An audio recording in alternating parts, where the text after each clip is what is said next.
Fala pessoal, tudo bom? Bom, boa noite. A nossa aula de hoje, a gente vai falar um pouquinho sobre as velas e os cabos de vela. E aí eu gostaria de lembrar os senhores que na semana que vem, na quarta-feira, no dia 18, nós teremos a nossa aula prática acontecendo, tá? Essa aula prática do dia 18, ela vai substituir a aula do dia 19. E para aqueles que porventura não puderem comparecer, eu vou estar colocando uma atividade no Google Class para que a gente faça semelhante ao que já vem acontecendo. Então vocês assistem a atividade e fazem um resumo ou enfim, alguma outra questão, tá? Só para a gente já validar o calendário, agora que estamos chegando já na parte final do curso, deixa eu jogar aqui para vocês. Bom, hoje nós nos encontramos aqui na aula do dia 11, Amanhã a gente já tem essa aula gravada do dia 12, foi uma aula na oficina.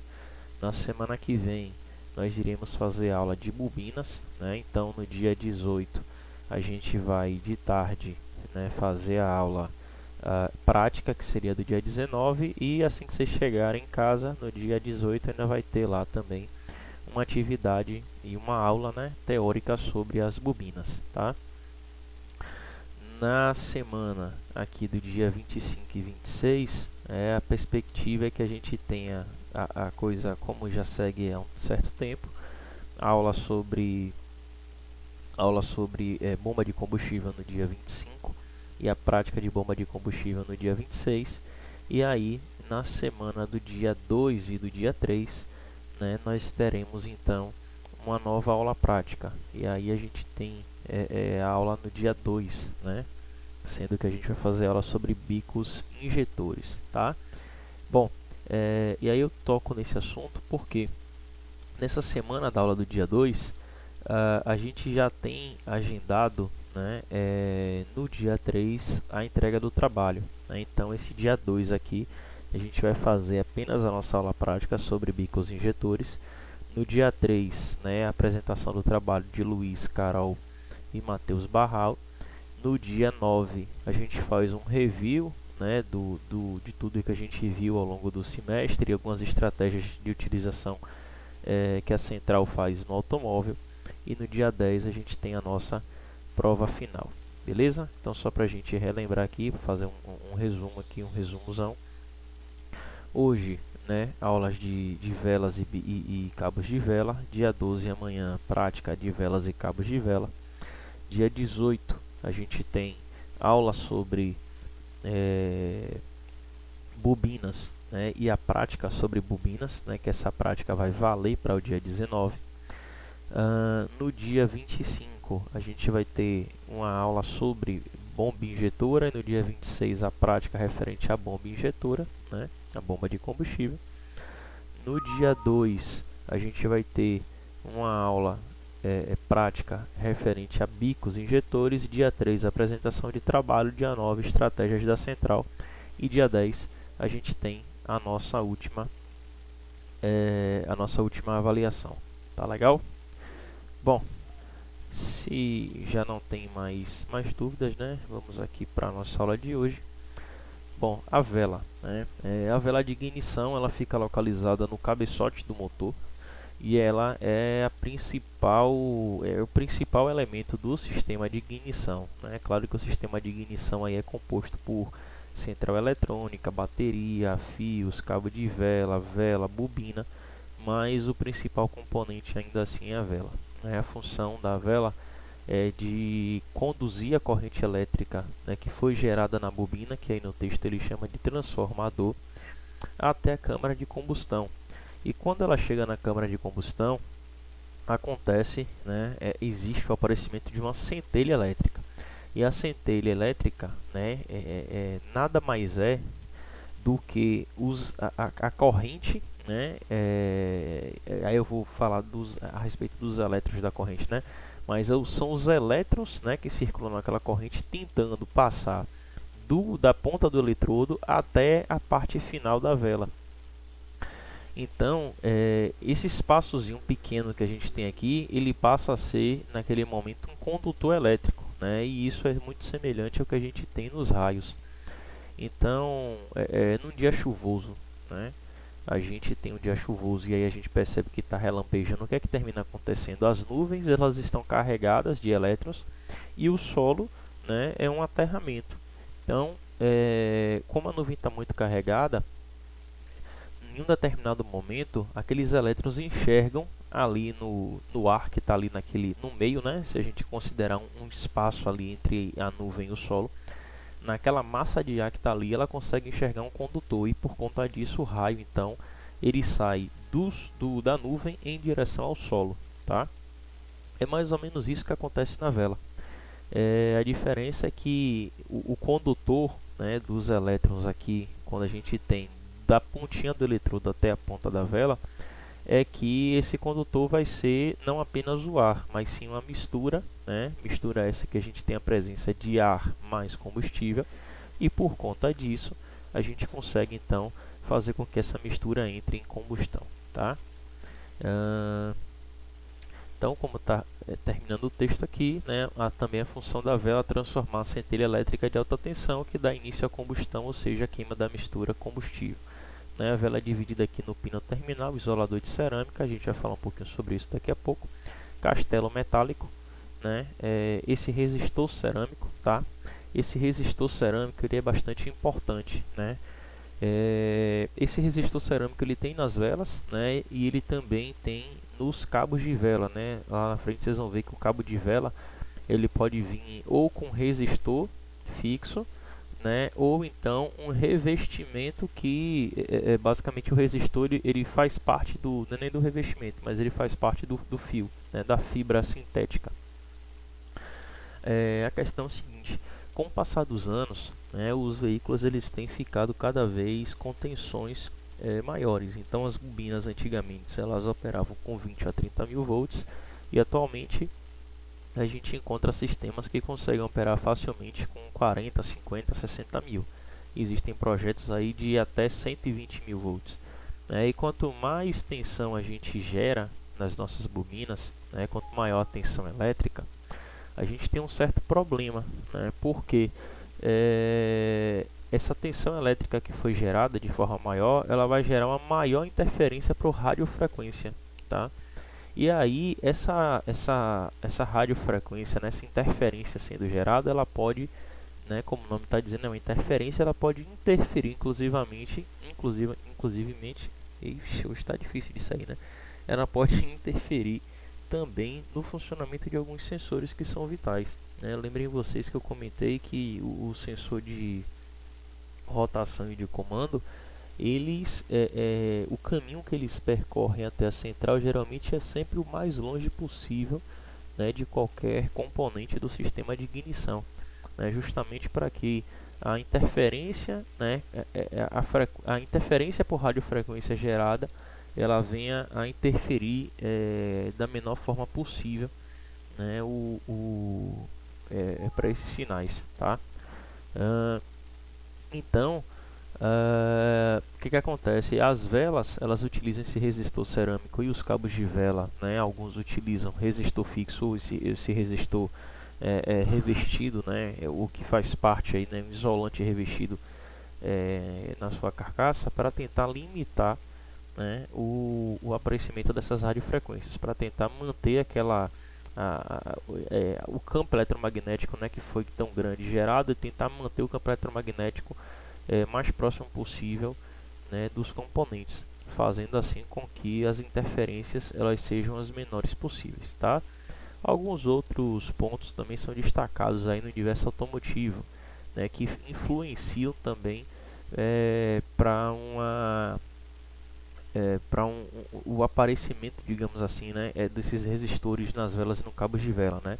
E aí falam muito a respeito do downsize, né? Os carros são cada vez menores, né? Consequentemente, a carroceria é menor, a frente do veículo, né, ela também é menor, né? E aí por conta disso faz com que a temperatura interna ali, né, do compartimento do motor do capô termine sendo um pouco maior. E aí essas temperaturas também um pouco maiores elas conseguem influenciar, né, no aparecimento um pouco mais da radiofrequência, né? Porque quando você tem temperaturas um pouco maiores, você tem uma facilidade maior no trânsito dos elétrons, tá? Mas enfim, é só para vocês entenderem por que existe esse resistor de cerâmica aqui, né? Não é que ele vem, né, ele não vai meio que participar do circuito, né? É apenas para poder remover um inconveniente que é gerado na tensão, né? Na tensão, quando a tensão da bobina está sendo passada, beleza? Bom, vamos passando aqui mais um pouquinho. É muito comum a gente ter apenas uma vela, né, por cilindro, mas já existia um motor, né, desse aqui Alfa Romeo, que era o Twin Spark, e também existia um motor da Honda, né, que foi um Honda Fit, onde a gente tinha duas velas por cilindro, tá?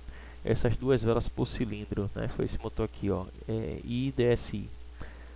Essas duas velas por cilindro, elas podem trabalhar, né, de formas simultâneas, ou seja, as duas, né, apresentam centelha ao mesmo momento, mas o mais comum, pelo menos, né, no sistema DSI, não seu do Alfa Romeo, era que elas trabalhassem com ângulos defasados, ou seja, com momentos de ignição defasados. A gente tem primeiro o lançamento de uma centelha, a mistura, como vocês estão vendo aqui embaixo, né, ela começa a pegar fogo, depois a gente tem uma segunda, e aí sim que, né, as duas frentes de chama se chocam, tá? Esse processo, né, foi um pouco deixado de mão, né, porque os motores que apresentavam duas velas, eles tinham algum certo tipo de problema, né, quando a gente submetia eles a alta rotação aliada a alta carga, né, o motor então às vezes vibrava muito porque você começava a ter pontos de detonação. E aí por isso que vocês percebem que hoje, né, hoje em dia a gente já não tem mais motores com duas velas, né? Torna até o motor mais caro, né? Mais caro na fabricação e mais caro também na manutenção. Bom, aí falando um pouquinho daquilo que a gente comentou há um certo tempo atrás, né? A queima de combustível ela não é completa, então ela sempre gera detritos, né? Detritos que eu estou chamando aqui de gases, ou gases que eu estou chamando de detrito. Porém, a gente tem dois problemas mais característicos, né, na queima. A gente tem um problema chamado de detonação e um problema chamado de pré-ignição, tá? Isso também vai de encontro aí com a vela. A vela também pode ser um causador desses dois problemas. A detonação, né, não tem tanto a ver com a vela, é mais ligada com a característica do combustível ou se esse motor está trabalhando com combustível inadequado, né? Por exemplo, o cara deu um passe no cabeçote, deixou o motor com a taxa de compressão altíssima e aí colocou um combustível gasolina pura, né, se fosse possível. E aí o combustível não vai conseguir suportar, tá? Mas a detonação tem mais a ver com o combustível. Então, o combustível, as moléculas de combustível não conseguem suportar aquela alta compressão e aí por conta disso elas se detonam antes da gente ter a centelha, né? Então, ocorre com o aumento da pressão interior da câmara, gera a combustão em pontos diferentes, gera um esforço desordenado e aí por conta disso provoca ruídos e vibrações, tá? As principais causas é combustível adulterado, temperatura do motor muito elevada, sistema de ignição desregulado, carbonização do motor e taxa de compressão excessiva. Eu gosto de salientar sempre a primeira e a última, tá? Combustível adulterado inadequado ou taxa de compressão excessiva, né? E aí, em um longo prazo, essa é o resultado de uma detonação, né? O motor ele vibra tanto que o pistão ele começa a esfarelar, e esse esfarelamento aí que você está vendo são as partes do pistão que começam a se degradar, tá? Para resolver o problema da detonação, a gente tem um sensorzinho que vocês já aprenderam, que é o Knock Sensor, que ele fica medindo justamente a vibração no motor e sinaliza para a central, para então que a central possa mudar o avanço de ignição.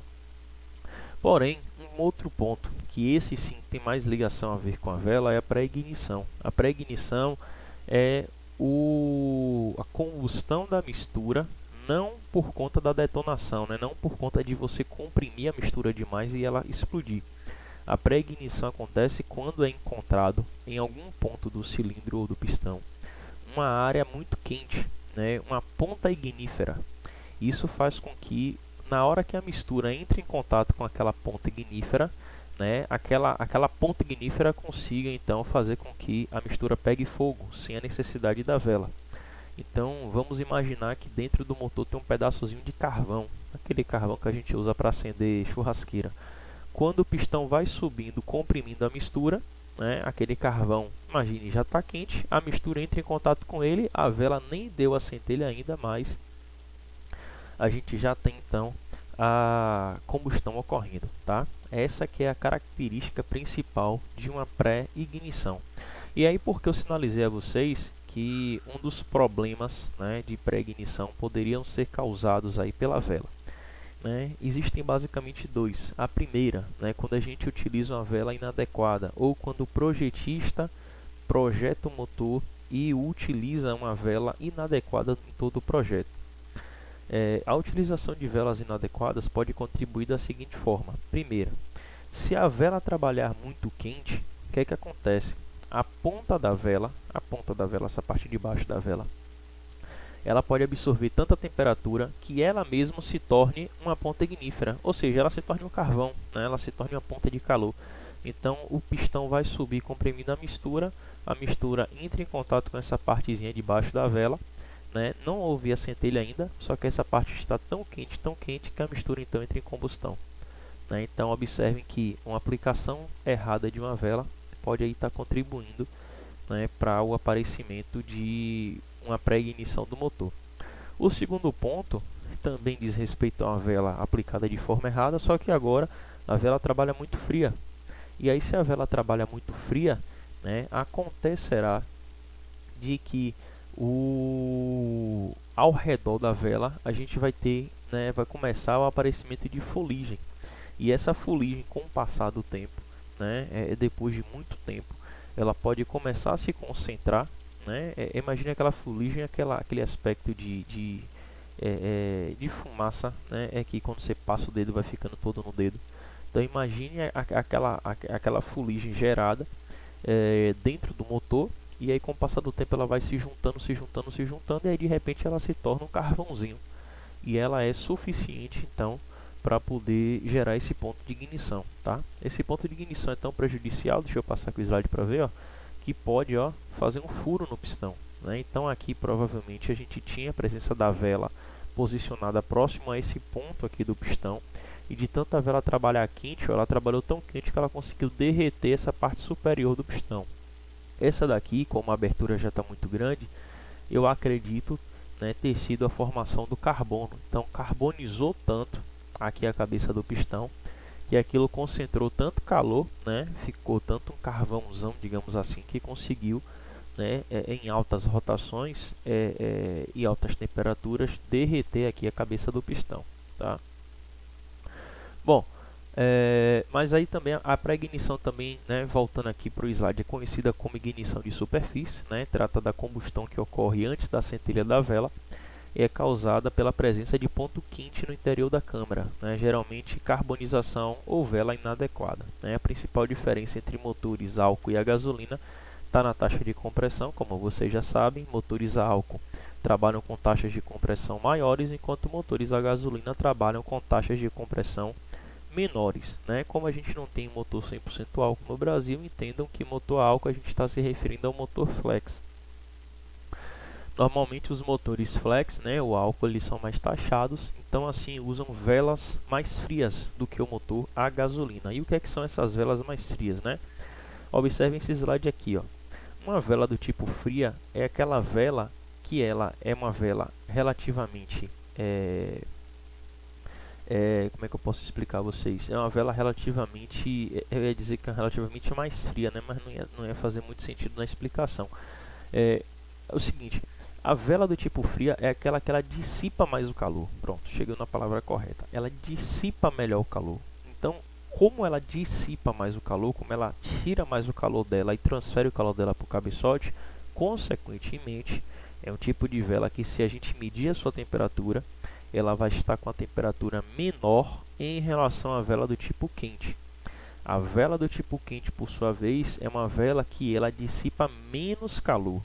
então ela não tem uma dissipação tão grande de calor, fazendo com que ela absorva, não é nem que ela absorva, né, mas que ela concentre mais calor no corpo dela e, consequentemente, na hora que medimos a temperatura, ela trabalha, então, um pouco mais quente, tá?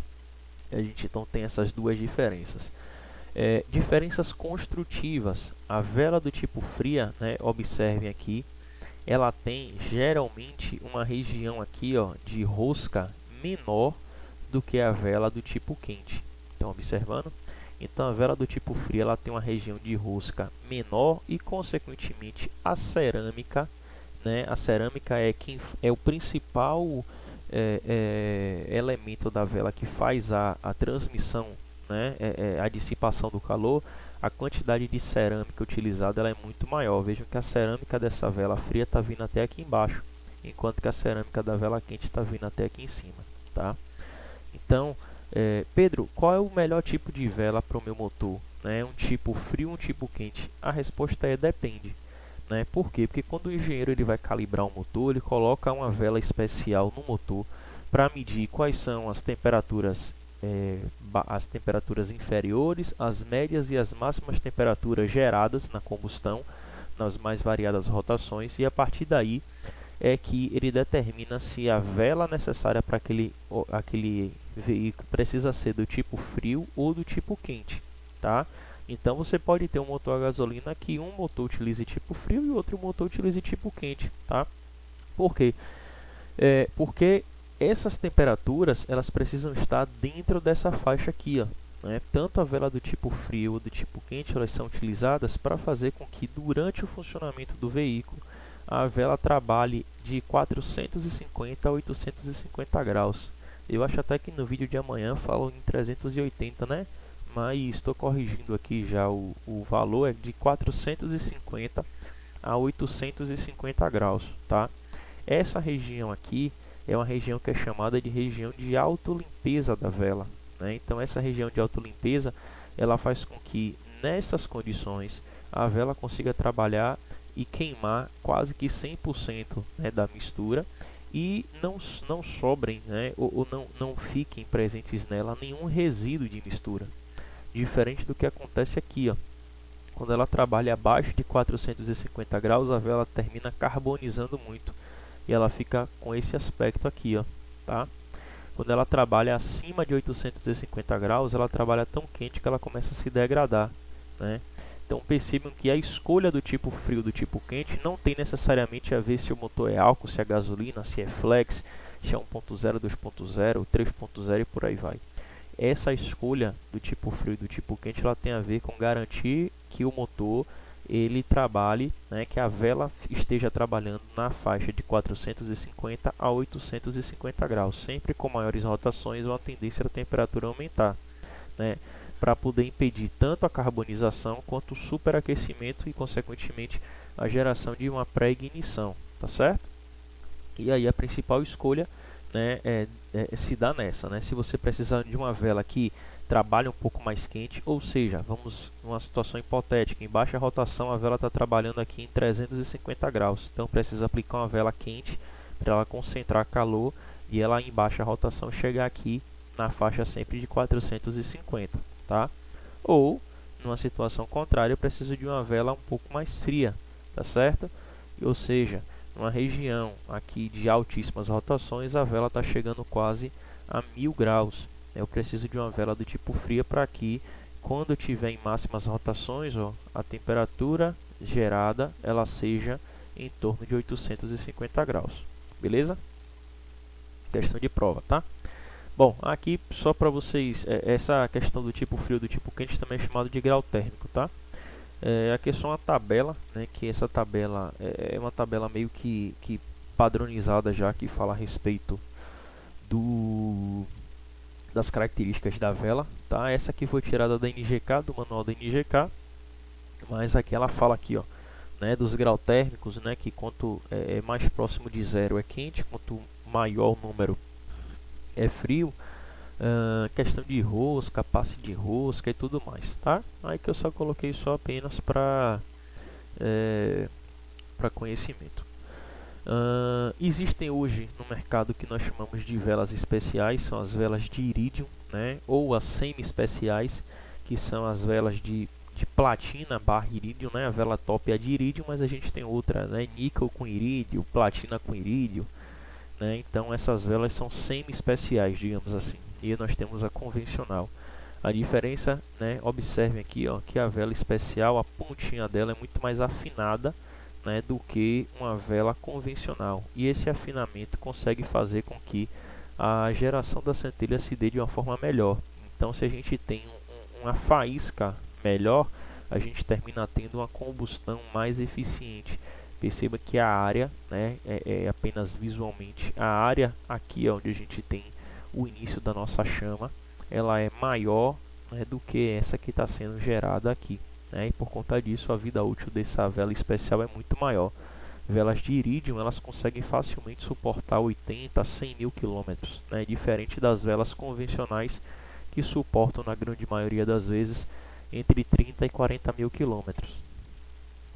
E aqui, pessoal, uma amostrazinha, né, um pouquinho do que é que a vela pode demonstrar na saúde do motor, né? Se ela vier com resíduo de fuligem, desse estado aqui não é um estado que a gente espera muito, né? Significa dizer que a gente está tendo uma aplicação errada da vela, ou então que a mistura não está sendo queimada, né, como um todo, ou que o bico injetor está com algum tipo de problema que está injetando muito. Vela com resíduo de óleo quer dizer que a gente tem problema no motor, seja retentor de válvulas, seja junta queimada ou anéis de segmento com problema, né? E esses dois aspectos aqui, né, dizem mais respeito a velas do tipo chumbo. Essa daqui de cima, ou a resíduos de chumbo, essa vela daqui de cima é uma contaminação da gasolina, né, por chumbo, né? Ou seja, eu não lembro direito, mas acho que é a Ponte da Amizade no Paraguai, mas tem uma ponte lá em cima, acho que na Bolívia, que o cara atravessava para botar gasolina mais barata e voltava para o Brasil, né? Aquela gasolina tem um excesso de chumbo muito grande e ela termina fazendo isso com as velas. Essa daqui de baixo é também resíduo de chumbo, só que resíduo de chumbo decorrente de aditivos, aqueles aditivos que reza a lenda que vão prometer performance, vai limpar o motor e tudo mais, né? Você usa aquilo ali achando que está melhorando a vida do seu motor, enquanto você está na verdade piorando tudo, tá? De uma forma rapidinha, para o vídeo não ficar tão extenso, né, os cabos de ignição têm a função de conduzir a corrente elétrica que é gerada na vela ou que é gerada na bobina. Eles conduzem da bobina até as velas. Não necessariamente todos os veículos têm cabos de ignição, porque hoje nós já encontramos, né, uns veículos assim que a bobina e o cabo de ignição é uma peça só, e nós temos o costume de chamar de bobina, né? E aí dispensa o cabo como estamos acostumados a ver, né? O cabo que eu me refiro é o fio aqui, ó, né, que liga o cachimbo até a parte que vai em direção à nossa vela, tá? Basicamente existem esses dois tipos, tá? O tipo SC e o tipo ST, né? Sendo o tipo ST o mais ideal possível, porque ele tem um resistor aqui no próprio conector da vela, no conector que vai para a vela, né, que sai ali da bobina, ou que sai ou que está indo em direção à vela, né, depende do ponto, não tem tanto problema. Isso pode estar tanto saindo da bobina quanto próximo ao encaixe da vela. E o tipo SC é um em que a gente não tem a presença do resistor, né, dessa forma, né? É utilizado aqui um fio resistível de níquel cromo, né, que faz a presença, né, desse resistor, e aí ele vem enrolado, né, ao longo do cabo de vela. E a principal diferença, né, do tipo SC